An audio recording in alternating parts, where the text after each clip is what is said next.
U ovom uvodnom predavanju ćemo se upoznati sa osnovnim alatima koje ćemo koristiti u nastavku predmeta, nakon čega ćemo vidjeti kako u C++-u rukujemo sa konzolom, to jest kako ispisujemo vrednosti na ekran i kako čitamo vrednosti sa standardnog ulaza. Pa da krenemo sa pregledom alata. Prvi alat koji ćemo koristiti jeste Jupyter sveska, Jupyter Notebook. Jupyter Notebook je interaktivna web aplikacija koja omogućava stvaranje i distribuciju dokumenta koji sadrže izvorni kod, koji se lako može izvršiti unutar sveske, zajedno sa objašnjenjem, jednačinama, slikama i drugim sadržajem. Obično se koristi za distribuciju edukativnih materijala iz oblasti numerike i mašinskog učenja sa primerima i zadacima datim u Python programskom jeziku, ali zahvaljujući alatu Xeus Kling, kompanije QuantStack, moguće je izvršavati C++ kod direktno unutar Jupyter sveske. Primetit ćete da C++ programi koje pokrećemo ovde u radnoj svesci nemaju main funkciju i na ovaj način možemo da se fokusiramo na ono što je bitno, bez ulaska u neke detalje koji nam možda u datom trenutku nisu toliko bitni. Sve ove prezentacije su pravljene pomoću Jupytera, a dostupne su na sajtovima GitHub i Mindbinder, link koji ću ostaviti u opisu. Neke od ovih primjera ćemo dodatno vizualizovati pomoću alata Python Tutor. Ovaj alat omogućava izvršavanje Python, Java i C++ koda korak po korak i u svakom trenutku nam daje intuitivni prikaz memorije. Ovo je korisno da bismo stekli bolje razumevanje kako se program izvršava i algoritama koje ćemo pogledati u ovom predmetu. Kodovi koje budemo izvršavali u Python tutoru će biti malo izmenjeni u odnosu na one koji su u Jupyter svesci, s obzirom da Python tutor ne podržava neke komande počevši od standardnog ulaza. I na kraju imamo code blocks, razdvojeno okruženje koje je prilagođeno za C++, mada podržava i niz drugih programskih jezika u kome ćemo pisati veće programe, veće primjere i vidjeti tačno kako se jedan program izvršava od njegove koncepcije do samog završnog proizvoda. Da krenemo sa komentarima. Slično kao i u C-u, C++ ima jednolinijske i višelinijske komentare. Ovo je načelija u Jupyteru i ovde možemo pisati naš kod, recimo ovo je jednolinijski komentar. Ako želimo da izvršimo ovaj kod, možemo kliknuti dugme Run ili pomoću skraćenica na tastaturi kao što su Ctrl-Enter ili Shift-Enter. Kada izvršimo neku komandu, vidjet ćemo da se ovde pojavio broj 1 koji kaže da je ovo prva izvršena komanda. Višelinijski komentar počinje sa znakom kosa crta zvezda i zatim sve višelinijski komentar sve do znaka zvezda kosa crta čini jedan komentar i naravno ako želim da ga izvršim, opet sada se ovde pojavio broj 2. Za rad sa konzolom možemo koristiti standardne C-ovske funkcije kao što su print i scan, to je print format i scan format, ali C++ ima moćnije mehanizme za rukovanje sa standardnim ulazima i izlazima baziran na streamovima. Da bi koristili ovo, potrebno je prvo uključiti zaglavlje IOStream.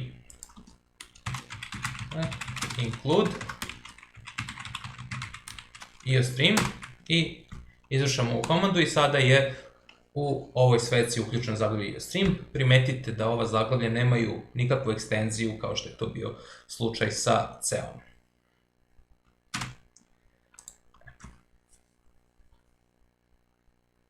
Stream objekat za ispis na konzolu se naziva cout, to je console output, i on pripada standardnom imenskom prostoru. Zbog toga pišemo std cout. I da bismo ispisali neku poruku, mi treba da prosledimo tu poruku direktno ovom objektu. Operator za prosleđivanje jeste manje i sad možemo ovde napisati bilo koju poruku, kao što recimo dobrodošli na predmet razvojni alati. I dobit ćemo ovu poruku. Ako želimo da se nakon ispisa poruke da pređemo u novi red, možemo to raditi na standardni način korišćenjem specijalnog znaka za to, **n. Međutim, C++ nudi bolji mehanizam za to, koji jeste specijalna komanda endline, koja isto pripada standardnom imenskom prostoru i savjetujem vam da od sada uvek koristite ovo kad god vam je potreban prelazak u novi red. Još ćemo detaljnije o razlici između **n i endline-a malo kasnije. Da pogledamo ovaj primer u Python tutoru, imamo jedan standardni program, imamo uključivanje zaglavlja IOStream, zatim imamo main funkciju koja predstavlja glavni početak programa i ovdje ispisujemo našu poruku. Vidimo da je ovo ista poruka, imamo cout objekat, imamo poruku dobrodošli na predmet razvojni alati, ali smo je podelili u dva dela. Prvo ispisujemo dobrodošli na predmet razvojni, pa zatim alati u telekomunikacijama i napravimo prelazak u novi red. I kraj programa. Ovdje vidimo strukturu u memoriji, imamo standardni izlaz koji će predstaviti našu konzolu gdje će se pojaviti naša poruka i imamo program main, ovdje je stack memorija, ovdje je heap memorija i sad možemo da izvršavamo program korak po korak, kliknemo na dugme next i previous i da vidimo kako se naš program izvršava. Pa da krenemo. Prvo kad kliknem next, izvršavamo prvi red, na standardni izlaz šaljemo poruku dobrodošli na predmet razvojni i zaustavljamo se ovdje. Kad ponovo kliknem next, ispisuje se poruka alati u telekomunikacijama i novi red i zatim dolazimo do kraja programa. Čitanje sa konzole. Napravit ćemo mali program koji traži od korisnika da unese svoje ime i zatim ispisuje odgovarajući pozdrav. Za smeštanje imena korisnika koristit ćemo niz znakova, pa ću to odmah ovdje definisati. Recimo 30 znakova maksimalno. I na ovaj način smo unijeli novo ime u našem programu. Primetit ćete da ako pokušam ponovo da unesem, odnosno ponovo da izvršim ovu ćeliju, dobit ću grešku, zato što je S ime već definisano i nemoguće je više puta unutar iste sveske koristiti ista imena za različite stvari. Možemo samo jedan put da definišemo promenljivu S, tako da moramo o tome da pazimo. I sad ćemo napisati mali program koji pita korisnika unesi svoje ime. Neću preći u novi red. Za čitanje vrednosti sa standardnog ulaza koristimo objekat cin. I sada koristimo operator veće koji čita poruku sa standardnog ulaza i smešta je u promenljivu S. I zatim ćemo ispisati poruku. Pozdrav.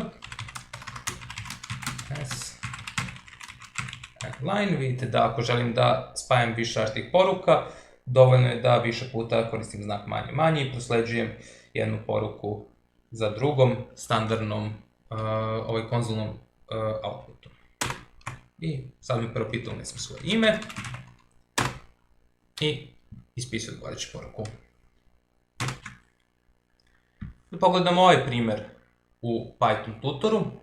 Isto imamo uključivanje zaglavlja IOStream, imamo funkciju main, imamo promenljivu niz znakova S i prvo ispisujemo poruku, unesite vaše ime.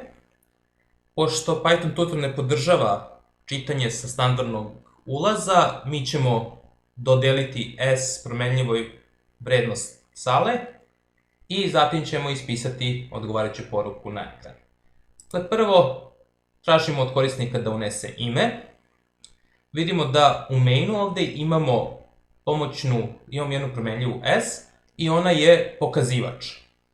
Sada izvršamo ovaj ovdje red gdje staje crvena strelica i vidimo da alociramo novi niz znakova na heapu koji se sastoji od znakova S, A, L, E i znaka za kraj stringa i zatim ispisujemo odgovarajuću poruku na ekran, dakle pozdrav sale. I kraj programa. Pomoću chain objekata možemo čitati više uzastopnih vrednosti na sledeći način. Recimo ako imam dve promenljive int x i y,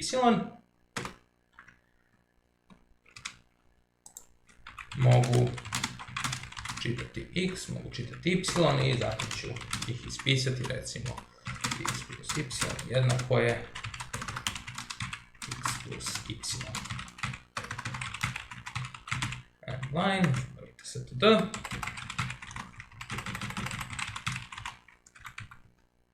Izvršimo, ako želim da unesem više vrijednosti, dovoljno je da ih samo unesem jedno za drugom.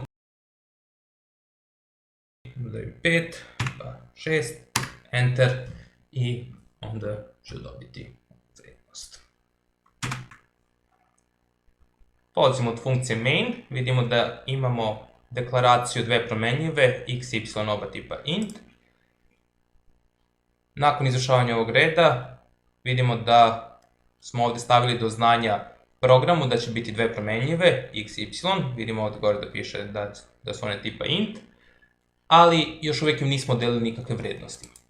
Prvo x dobija vrednost 5, zatim y dobija vrednost 7 i ispisujemo poruku x plus y jednako je njihovom zbiru, dakle 5 plus 7 jednako je 12. I kraj programa.